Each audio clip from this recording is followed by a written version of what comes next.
Assalamualaikum warahmatullahi wabarakatuh. Selamat malam, salam sejahtera untuk kita semua. Om Swastiastu, Salam, Namo Buddhaya, salam kebajikan. Yang saya hormati rekan-rekan media, wartawan, jurnalis, dan seluruh rakyat Indonesia, dimanapun berada. Rekan-rekan media yang memang sampai hari ini masih menunjukkan kesetiaan kepada KPK, dan seluruh rakyat Indonesia yang selalu saja membersamai KPK di dalam upaya-upaya pemberantasan tindak pidana korupsi. Dan tentu kita masih menyampaikan rasa keprihatinan karena malam ini kita juga masih dihadapkan dengan persoalan-persoalan korupsi. Dan ini dibuktikan dengan tertangkap tangannya salah satu kepala daerah di daerah Jawa Tengah. Malam hari ini tentu kita akan sampaikan informasi terkait dengan kerja-kerja keras insan KPK dalam upaya pemberantasan korupsi. Pemberantasan korupsi kita terlalu melakukan kerja keras, serius, dan komitmen yang penuh, serta tidak pernah berhenti, baik itu dilakukan dengan cara penindakan, pencegahan, maupun pendidikan masyarakat. KPK sangat menyadari bahwa korupsi bukan hanya sekedar kejahatan yang merugikan keuangan negara, tapi juga merampas hak-hak rakyat, merampas hak-hak kita semua. Karenanya KPK terus bekerja keras untuk membebaskan dan membersihkan negeri ini dari praktek-praktek korupsi. Perlu kami sampaikan juga bahwa beberapa waktu lalu kita mengikuti rilis yang disampaikan oleh BPS tentang indeks perilaku anti korupsi. Angka indeks perilaku anti korupsi KPK, indeks perilaku anti korupsi Indonesia tahun 2022 ini berada di posisi 3,93 dan itu menunjukkan peningkatan di tahun yang sebelumnya 3,88 dan di tahun sebelumnya lagi di angka 3,84 dan tahun 2019 itu angka IPAK kita ada di 3,70. Maknanya apa? Dengan rentang 0 sampai dengan 5, maka semakin mendekati 0, maka perilaku anti korupsi kita sangat rendah. Tetapi kalau angka mendekati angka 5, maka anti korupsi kita semakin meningkat dan itu menjadi indikasi yang baik bagi kita. Tapi kita terus berupaya untuk melakukan upaya-upaya supaya timbul kesadaran bahwa tindak pidana korupsi adalah musuh bersama kita, masalah kita bersama, dan juga masalah kebangsaan. Di lain persoalan-persoalan kebangsaan yang harus kita hadapi. Rekan-rekan sekalian yang saya hormati, selanjutnya perkenankan saya untuk menyampaikan secara lengkap apa yang telah dilakukan oleh rekan-rekan kita di KPK di dalam upaya pemberantasan korupsi dari sektor penindakan. Untuk itu kami akan sampaikan proses tangkap tangan salah satu tindak pidana korupsi berupa pemberian, penerimaan hadiah atau janji yang dilakukan oleh penyelenggara negara atau yang mewakili penyelenggara negara terkait dengan jual beli jabatan di pemerintahan Kabupaten Pemalang, Jawa Tengah di tahun 2001 sampai dengan tahun 2022. Hari ini kami akan sampaikan secara lengkapnya sebagai berikut. Rekan-rekan tentu sudah mengikuti dan banyak sekali malam tadi sudah bertanya kepada saya mohon maaf tidak bisa langsung saya respon karena kami masih bekerja dan terus bekerja dalam rangka mengumpulkan keterangan dan bukti-bukti dan hari ini bisa kami sampaikan. Sebagaimana kita ketahui pada tanggal 11 Agustus 2022 kemarin jam 17.00 tim KPK telah membawa sebanyak 34 orang ke gedung KPK. 34 orang tersebut antara lain pertama MAW, yaitu Bupati Pemalang, periode 2021-2026. Kedua MA, Sekda Kabupaten Pemalang. 3 SM, Pejabat Sekda Kabupaten Malang.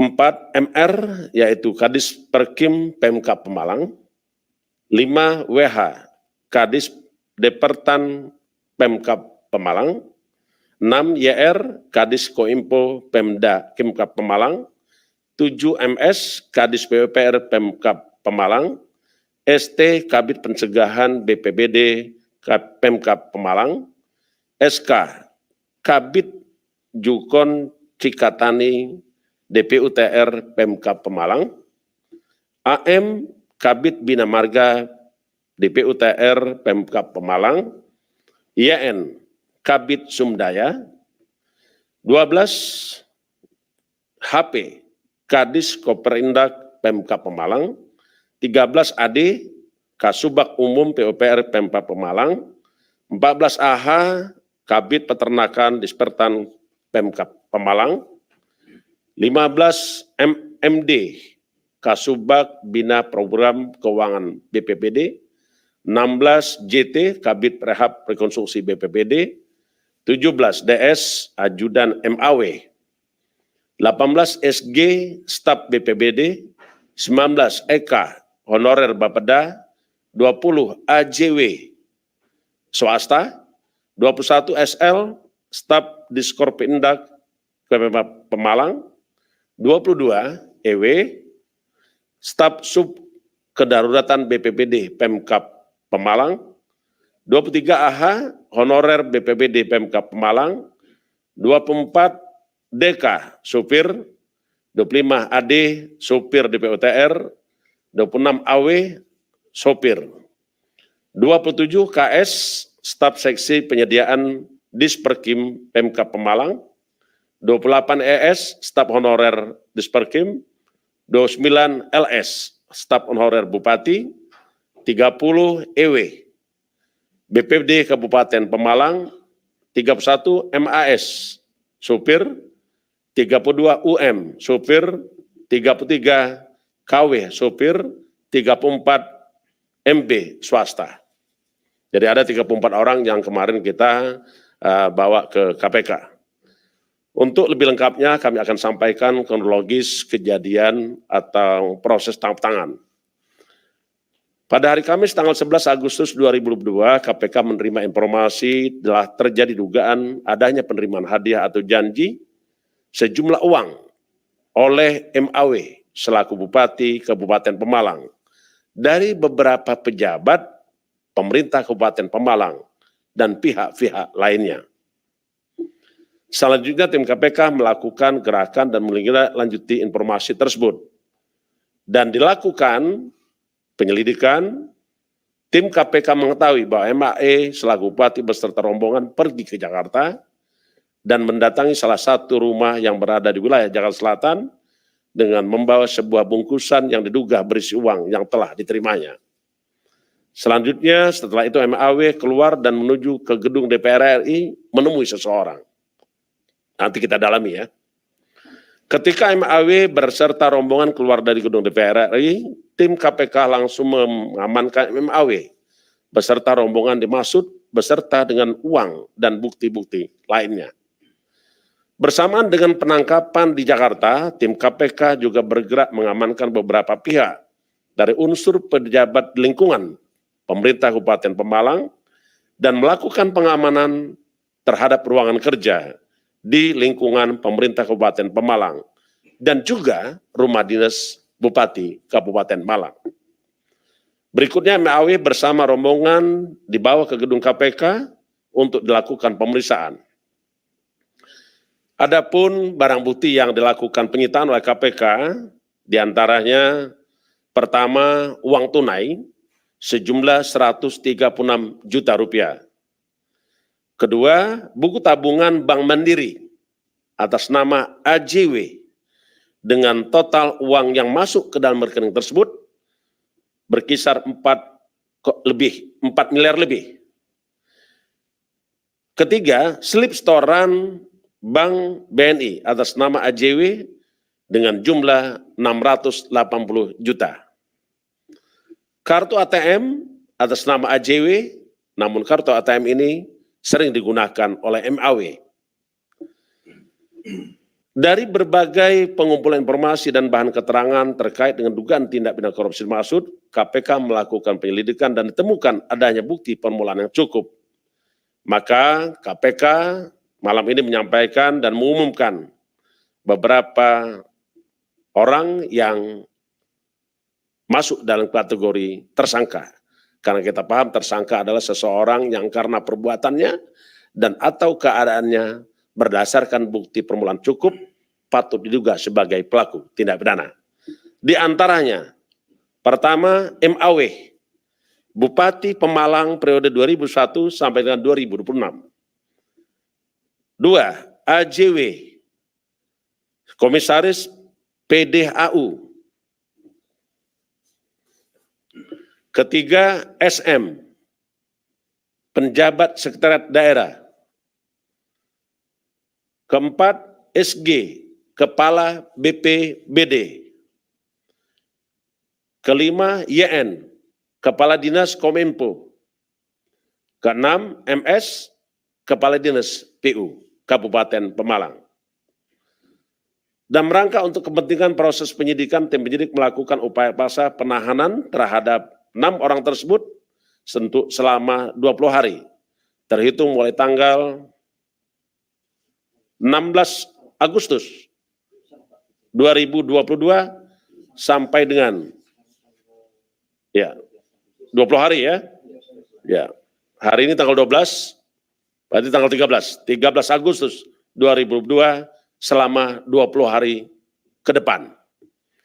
Pertama, MAW ditahan di rutan Gedung Merah Putih, AJW ditahan di ruang rutan Kapling C1, SM ditahan di rutan KPK Pemdam Jaya Guntur, SG ditahan di rutan KPK pada Pemdam Jaya Guntur, YN ditahan di rutan KPK pada Pemdam Jaya Guntur, MS ditahan di rutan KPK pada Pemdam Jaya Guntur. Jadi 6 orang kita tahan ya. Adapun konstruksi perkara sebagai berikut.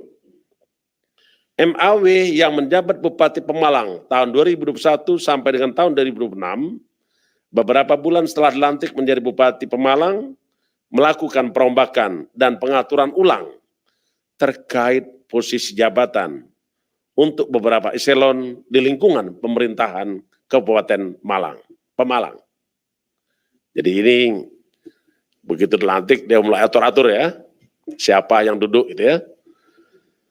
Sesuai arahan MAW, Badan Kepegawaian Daerah Pemkab Pemalang membuka seleksi terbuka untuk posisi jabatan pimpinan tinggi Pratama di lingkungan Kabupaten Pemalang.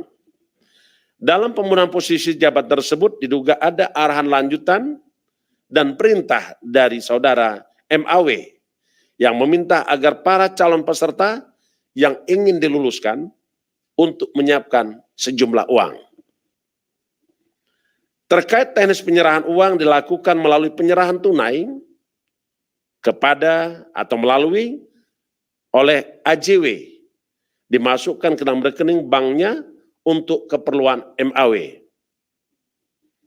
Sebelumnya, MAW menugaskan AJW yang adalah orang kepercayaannya untuk mengumpulkan uang dari para calon pejabat tersebut. Adapun besaran uang yang setiap posisi jabatan bervariasi, disesuaikan dengan level jenjang dan eselon, dengan nilai berkisar antara 60 juta sampai dengan 350 juta. Jadi bervariasi ini. Pejabat yang akan menduduki posisi jabatan di Pemkab Pemalang diantaranya SM untuk jabatan penjabat sekretariat daerah, SG untuk jabatan kepala BPBD, YN untuk jabatan kepala dinas Kominfo, MS untuk jabatan Kadis PU. 4 orang tadi termasuk dalam tersangka yang sudah kami umumkan.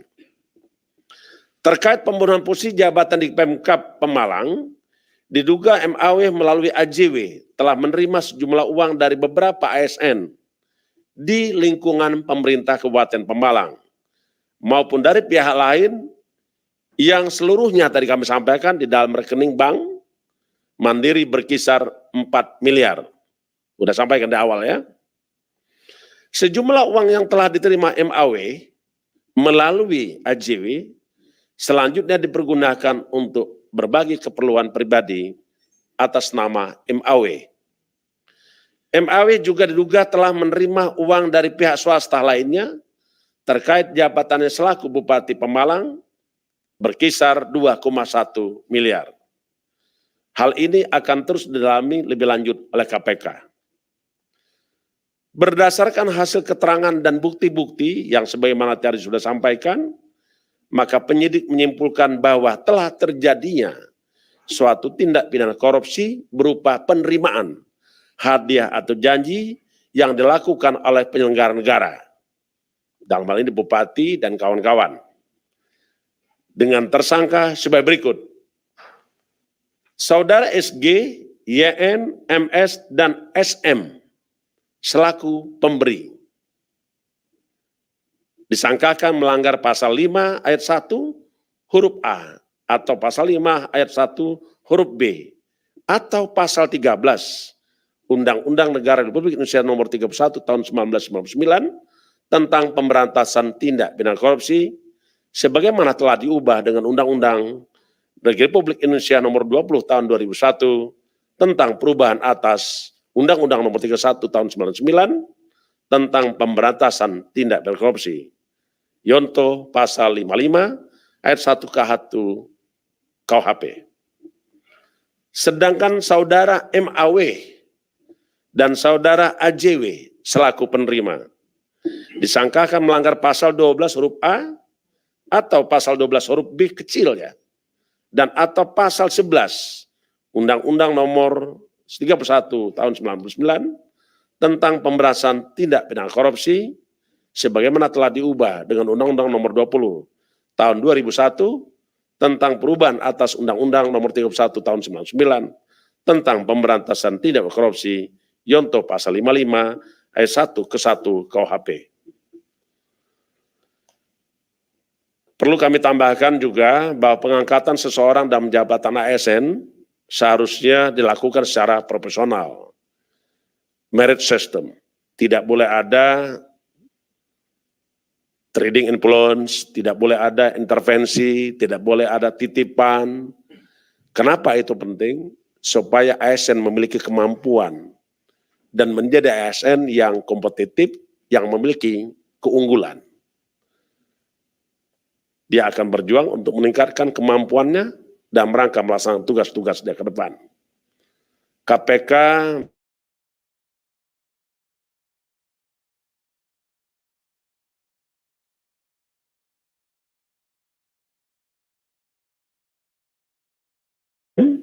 ini masih saja terjadi jual beli jabatan, baik dalam seleksi maupun dalam pengangkatan, mutasi, dan juga promosi.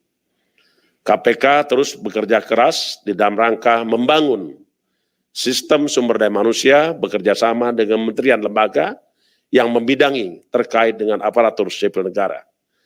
Dan tentunya kita menghimbau kepada seluruh aparatur sipil negara tidak melibatkan diri atau menjadi atau dapat rayuan terkait dengan promosi penempatan jabatan. Terakhir, kami tidak akan pernah berhenti dalam upaya-upaya melakukan pemberantasan tindak korupsi dan tentunya KPK sangat memahami pemberantasan korupsi harus dilakukan bersama-sama oleh segenap elemen bangsa, termasuk kepala daerah, aparatur pengawas internal pemerintah, inspektorat harus terlibat dan memiliki komitmen untuk mewujudkan prinsip pemerintahan yang baik, prinsip-prinsip pemerintahan yang bersih, dalam rangka mewujudkan Indonesia yang bebas dari korupsi. Saya kira itu yang ingin kami sampaikan. Terima kasih, saya akhiri. Wassalamualaikum warahmatullahi wabarakatuh. Om Santi, Santi, Santi Om. Baik, terima kasih Pak Ketua. Sebentar, Mas Mario. Ya, sebentar. Tadi sudah disampaikan ya, jadi kami mengumumkan 6 orang sebagai tersangka, 2 sebagai penerima, dan 4 sebagai pemberi. yang diduga penerimaan ini jumlahnya sekitar 6,1 miliar rupiah ya, yang ada baik itu uang tunai atau cash dan juga di dalam buku tabungan. Kami akan tunjukkan barang buktinya terkait dengan kegiatan tangkap tangan dimaksud.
Maria sudah cukup.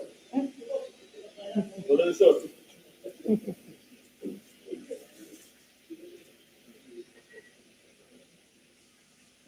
Maria belum waktu dia udah ngangkat tangan aja.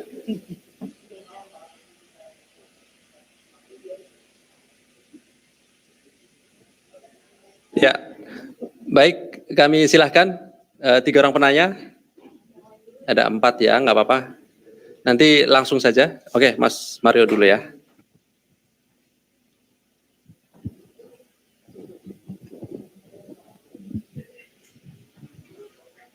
Ya, terima kasih waktunya Pak Ketua. Selamat malam. Saya Mario dari Metro TV. Yang ingin saya mau tanyakan pertama, ini ada kasus yang cukup menarik. Pertama bahwa MAW ini merupakan adik dari Bupati Tegal Iqmal Jaya yang juga berkasus di KPK. Kasusnya waktu itu sampai yang bersangkutan abangnya ini dituntut 7,5 tahun terkait ruslah sebuah tanah aset milik Pemda. Nah kemudian saat ini beliau tersangkut dan informasinya bahwa ada rit-rit khusus terkait jabatan-jabatan dan terakhir di masyarakat sana nyebut kadis itu yang paling mahal, misalkan kadis PU itu ritnya 400 juta, antara kadis itu 200 ke 400, ini baru kadis. Lalu apakah KPK sudah mendalami bagaimana turunan dari struktural, misalkan kasih, kabit, kepala sekolah atau, dan ini modus yang hampir sama dilakukan baik itu di Probolinggo maupun di mana-mana ini sama. Terus kedua, apakah KPK sudah mendeteksi bahwa pengepul uang itu tidak hanya AJW ini. Ada didugaan pengepul uang lainnya. Entah dia memang betul orang kepercayaan, entah dia tukang sapu, entah apa PNS honorer, itu udah menjadi apa semacam rahasia publik lah. Udah. Apakah KPK sudah mendetek bahwa pengepul uang itu bukan hanya AJW ini? Nah, ketiga pertanyaan saya yang paling penting adalah mengapa ketika Bupati Pemalang ini menemui seseorang di DPR, orang yang ditemuin, kenapa tidak dibawa atau dihadirkan sekarang? Ini kan bisa menjadi presiden. Kenapa ini terpisah? Dibawa dulu aja. Atau bahkan disebutkan dulu aja di pointer. Ini kan menjadi hal yang mungkin tanda petik gitu. Ada apa kan gitu. Ini cukup menarik gitu. Jadi ada yang tidak clear, sebut saja siapa yang dia temui, bawa saja, sebutkan di pointer agar masyarakat yakin bahwa ini adalah transparansi kinerja KPK yang selalu dislogankan. Kenapa tidak ada hari ini misalkan disebut dalam pointer ada yang namanya siapa yang dituju oleh MAW. Nanti kan repot kalau wartawan yang tahu duluan, toto di doorstop, Pak MAW-nya bunyi kan babak belur juga penyidik gitu. Ini presiden. Maksud saya kenapa? Apa itu oke lah jangan beralasan strategi penyidikan, tapi bahwa transparansi itu lebih penting dari strategi. Nah kemudian terkait uang-uang yang diambil oleh Mr. MAW ini, yang kita tahu bahwa dia memiliki latar belakang seorang pengusaha. Apakah memang ada aliran uang yang juga misalkan ngalir ke PO busnya dia nih, PO Sri, Dewi Sri, kan kita tahu nih, yang sangat kondang di daerah Pantura tuh kan bus. Mungkin punya anak perusahaan, oleh Elf apa segala macam kan. Kan kita mengetahui bahwa beliau ini punya beberapa perusahaan. Apakah KPK sudah mendalami aliran-aliran uang terkait jual beli jabatan? 4 itu tolong dibantu dijelaskan Pak Ketua, Pak Asep. Mungkin Pak Asep ini agak seneng saya, detil dia ngomong, wah, ngelit terus kalau beliau ngomong tuh dapat. Terima kasih. Oke. Terima kasih Mas Mario. Berikutnya tadi, Rian, silakan. Ya, selamat malam Pak Firly, Pak Asep dan Mas Ali. Saya Rian dari CNN Indonesia. Saya ingin bertanya, apakah kasus dugaan suap jual beli jabatan ini yang melibatkan Bupati mempunyai dampak serius begitu terhadap program strategis nasional Tanggul Ulu Jami di Pemalang? Kan bagaimanapun juga Bupati ini mempunyai tanggung jawab terhadap program tersebut. Barangkali itu pertanyaannya relevansinya jauh, cuma saya penasaran aja kenapa untuk suap jual beli jabatan sampai transaksinya itu sampai di Jakarta, apalagi tadi disebut DPR. Yang kedua, apakah benar anggota DPR itu dari fraksi P3, Pak? Itu aja, terima kasih. Oke, di belakang tadi ada ya? Oke, silakan Mas.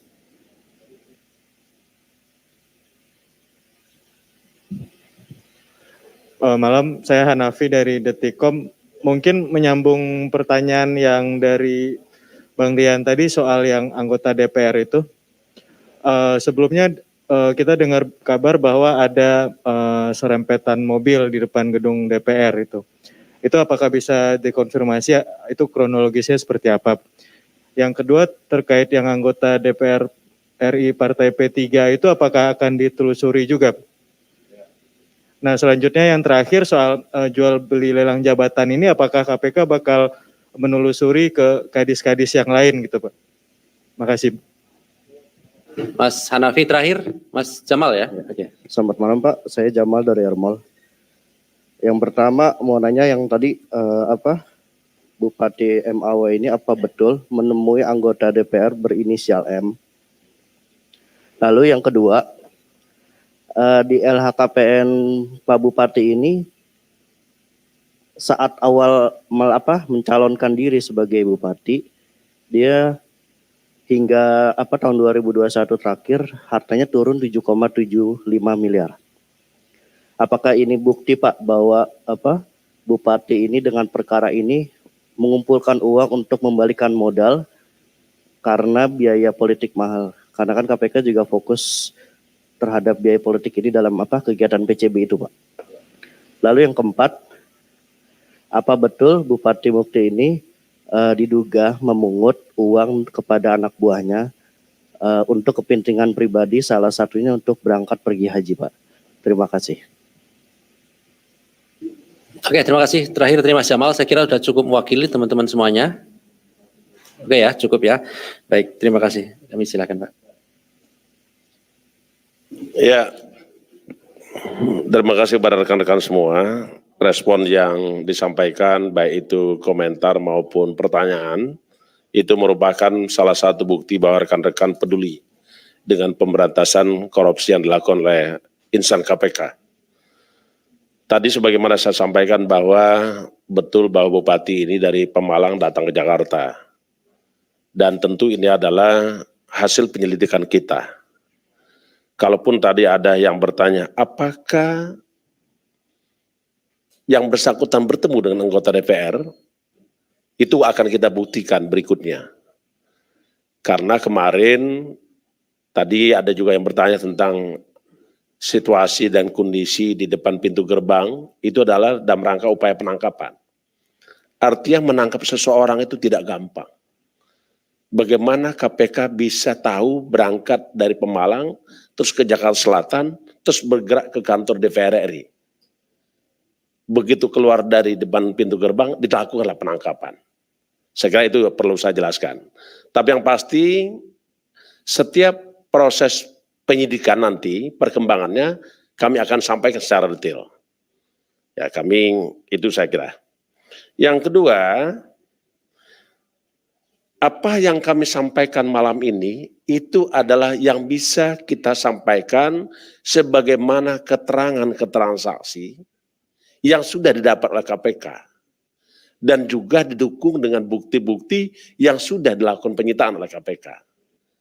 Karena kita tahu bahwa untuk menyatakan seseorang apakah dia sebagai tersangka atau bukan, tentulah berdasarkan bukti permulaan cukup. Karena kita paham bahwa tersangka adalah seseorang yang karena perbuatan atau keadaannya berdasarkan bukti permulaan cukup patut diduga sebagai pelaku tindak pidana. Di luar itu nanti kita akan kembangkan. Yang selanjutnya saya juga ingin sampaikan tadi ada yang rekan-rekan sampaikan terkait dengan kenapa tidak dibawa. Nah, untuk membawa seseorang tentulah itu harus ada bukti dulu. Kalau belum ada bukti, nanti kita malah keliru. Bahkan kita tidak menegak hormati azas-azas yang diamankan di dalam azas prinsip-prinsip pelaksanaan tugas pokok KPK. Di antaranya adalah demi kepentingan umum, kepastian hukum, keadilan, proporsionalitas, transparansi, termasuk juga menegak hormati hak asasi manusia. Jadi kita betul-betul memastikan bahwa segala proses yang dalam KPK adalah sesuai dengan ketentuan hukum dan undang-undang yang berlaku. Saya kira itu dulu ya. Nanti kalau terkait dengan tadi ada pertanyaan, apakah betul saudara MAW ini bertemu dengan saudara M? Nanti kita dalami. Nanti Pak Ali Fikri dan Pak Dirsidik membuktikan apakah betul. Karena sampai hari ini kan bisa saja kan bercerita, mengakui ketemu sama seseorang, tapi kita belum lihat, buktinya belum ada. Jadi itu kita akan sampaikan perkembangannya selanjutnya. Terima kasih.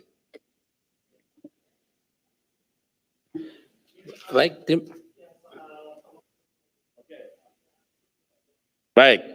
Nah, terkait dengan, sekali lagi saya sampaikan, yang kami sampaikan ini adalah hasil dari keterangan para saksi dan bukti-bukti. Kebetulan bukti-bukti yang kita sudah temukan ada 4. Tadi ya saya sampaikan, diantaranya ada terkait dengan jumlah uang tunai. Itu uangnya ada sudah. Yang kedua buku tabungan, ada. Buku tabungan atas nama AJW. Yang uang masuk di dalam tabungan itu berkisar sekitar 4 miliar lebih. Sudah ada buktinya, udah kita tunjukkan. Berikutnya slip setoran. Bukti setoran yang masuk kepada Bank BNI atas nama AJW. Kita kumpulin juga. Itu karena itu adalah merupakan bukti-bukti petunjuk dan surat. Sebagaimana dalam pasal 184 KUHP itu ada diatur. Alat bukti yang sah. Yang selanjutnya ada ATM. ATM atas nama AJW dan digunakan untuk kepentingan MAW. Nah, kalau terkait dari apakah hasil daripada pengumpulan uang jual beli jabatan ini mengalir juga ke perusahaan, nanti kita buktikan. Saya tadi disebut oleh Pak Mario, tadi ada saudaranya MAW ini yang dulu juga tertangkap oleh KPK. Itu wali kota, Pak. Wali kota Tegal, bukan kabupaten. Ya.